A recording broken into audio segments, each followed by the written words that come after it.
বিএনপির জেলা পর্যায়ের সকল কার্যালয়ে দিনের পর দিন অনশন কর্মসূচি পালিত হয়েছে। আমরা শুধু একথাটি বলেছিলাম, তার সুচিকিৎসা নিশ্চিত করুন, তাকে উন্নত চিকিৎসার জন্য দেশের বাইরে পাঠান। বিভিন্ন আইনি মারপ্যাচের কথা বলা হয়েছে, কিন্তু আমরা শুধু স্পষ্ট করে এটা বলেছিলাম, এখানে কোনো আইনের শাসন নেই, এখানে কোনো সুপ্রিম কোর্ট হাইকোর্ট নেই, এটা একান্তই মুজিব কোর্টের সিদ্ধান্ত বলেই নেত্রীর যত চিকিৎসা দেশের বাইরে যেতে পারছে না। অনেকে বলবার চেষ্টা করে যে বিএনপিকে আন্দোলন করে তাদের নেত্রীকে মুক্ত করতে পারে, বিষয়টা কিন্তু এমন নয়।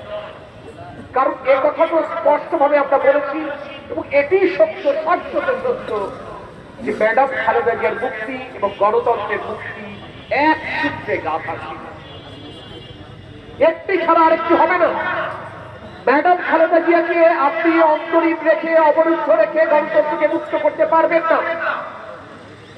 আর আপনি গণতন্ত্রকে মুক্ত করতে চাইবেন, বেগম খালেদা জিয়া বাংলাদেশের রাজনীতিতে বর্তমান হবে না, থাকবেন না, এটি কখনোই সম্ভব নয়।